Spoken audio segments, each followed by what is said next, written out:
Nous allons voir aujourd'hui pourquoi certains enfants de 8 à 10 ans n'aiment pas lire ou ont des difficultés en lecture. J'aimerais d'abord poser une base qui consiste à dire que l'acte de lire demande et implique plusieurs facteurs.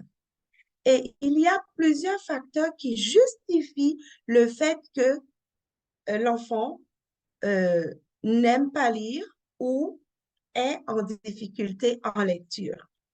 Aujourd'hui, je mettrai l'emphase seulement sur un seul de ces facteurs qui est le fonctionnement du cerveau de l'enfant. Sans plus tarder, commençons par répondre à la question comment fonctionne le cerveau de l'enfant quand vient le temps de lire. La lecture est un acte complexe et cela n'est pas inné en l'enfant, ça s'apprend. Contrairement à l'acte de respirer qui est systématique, l'acte de voir qui est systématique aussi, ou d'entendre qui est systématique, la lecture, ça s'apprend. Maintenant, quels sont les mécanismes qui entrent en ligne de compte concernant le fonctionnement du cerveau quand il arrive le moment où l'enfant commence à apprendre à lire ou l'enfant lit? Premièrement, le cerveau utilise plusieurs manœuvres telles que, en premier, l'apprentissage de la manière de décoder, donc reconnaître la lettre et le mot. Deuxièmement, c'est le fait que le cerveau associe à chaque lettre et à chaque mot une signification donnée et un son donné. Par exemple, quand l'enfant lit des lettres comme B et puis E, la lettre B fait un son donné. La lettre E également fait un son. Et quand l'enfant met la lettre B et la lettre E ensemble, ça donne un certain son. B. Maintenant, il il colle deux fois B ensemble, B et, ça donne bébé. Dans la deuxième façon de fonctionner du cerveau, l'enfant va associer les lettres, les sons à ces lettres-là, ce qui donnerait un mot. Et après, il va donner un sens à ce mot-là. Le mot bébé a un sens donné. C'est un enfant de jeune âge ou un nouveau-né ou une poupée. Donc, l'enfant va donner un sens au mot bébé. Et tout ça, ça se passe dans son cerveau quand arrive le temps de lire. Parce que lire, c'est aussi comprendre ce qu'on lit, donner du sens aux phrases, aux paragraphes et à tout un texte. Maintenant, pour que le cerveau parvienne à être efficace dans sa première façon, donc l'apprentissage du décodage des mots et des lettres et la signification attribuée à chaque mot, le cerveau va utiliser 4 régions. Il y a 4 régions du cerveau qui interviennent quand vient le temps de lire. Et je vais utiliser certains termes qui sont assez scientifiques et techniques. Mais je prendrai le temps de vous expliquer ces termes-là. Donc, la première région qui intervient quand l'enfant se met à lire, c'est le cortex visuel. Donc, le cortex visuel permet à l'enfant de traiter l'information qu'il voit. Donc, de reconnaître, par exemple, les lettres qu'il aura à lire. Ensuite, la deuxième région du cerveau qui entre en ligne de compte, c'est le cortex auditif.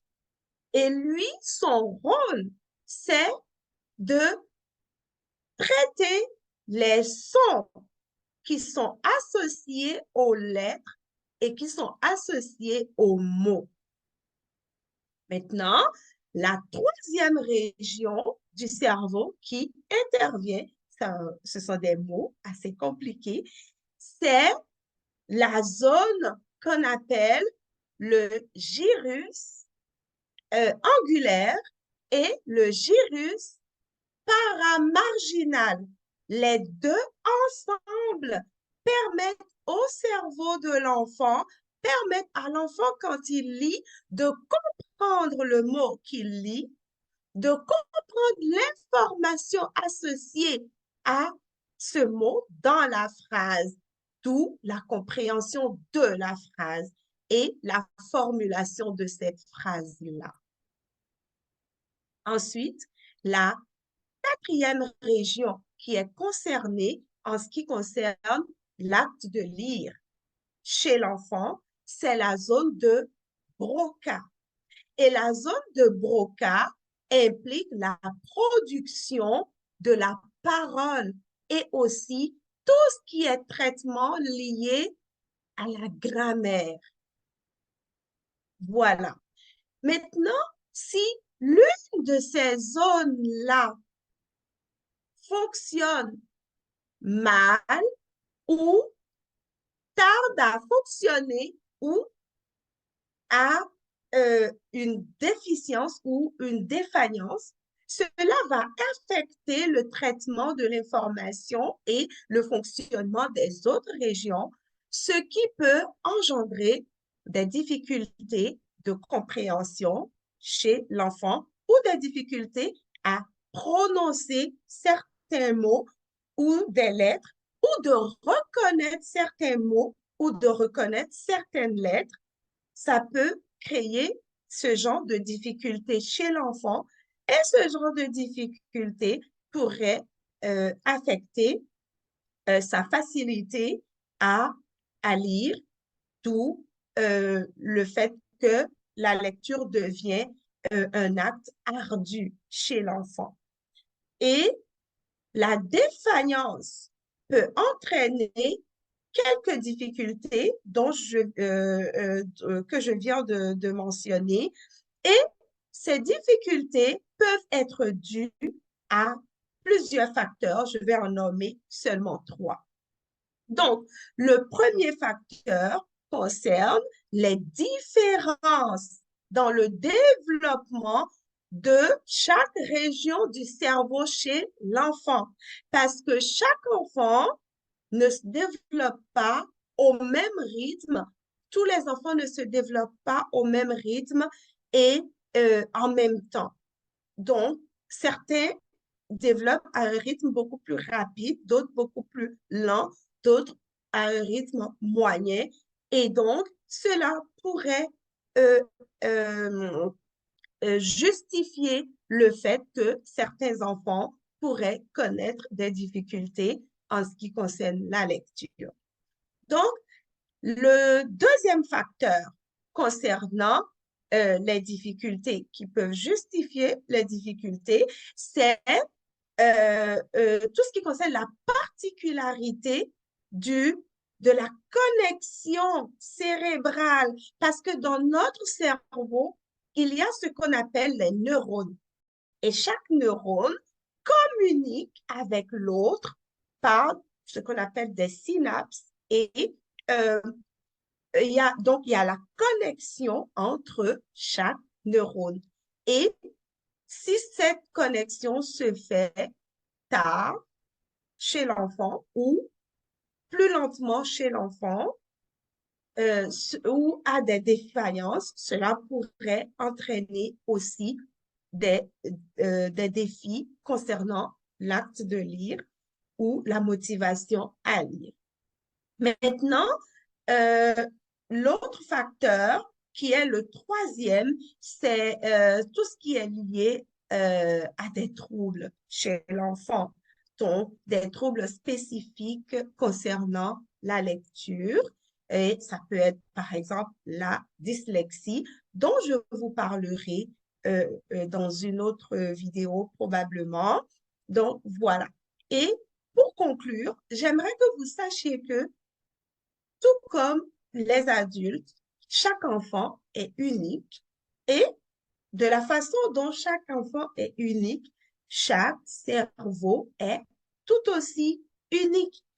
Ce qui fait que des enfants, certains enfants ont besoin de plus de temps, de plus de méthodes, de plus d'outils pour pouvoir compenser ou pour pouvoir aider le cerveau à fonctionner de façon équilibrée, de façon complète et de façon efficace afin de pouvoir permettre à l'enfant de lire de façon aisée et fluide, de comprendre ce qu'il lit et d'aimer la lecture. Donc aujourd'hui, nous venons de voir pourquoi certains enfants de 8 à 10 ans n'aiment pas lire ou ont des difficultés en lecture. C'est ça qu'on a vu. Et je vous encourage à vous abonner, à cliquer pour abonner sur ma chaîne YouTube, ce qui pourrait vous permettre de recevoir les notifications des prochaines vidéos que je vais faire sur l'explication de ce qui justifie le fait que certains enfants ont des difficultés en lecture. On vient d'en voir seulement une seule façon, une seule explication et rendez-vous dans d'autres vidéos. Et permettez-moi de me présenter pour terminer. Je m'appelle Karine Kakpo et je suis enseignante depuis plusieurs années. J'accompagne les parents et les enfants et spécifiquement les enfants, les parents dont les enfants ont des difficultés en lecture et qui sont âgés de 8 à 10 ans.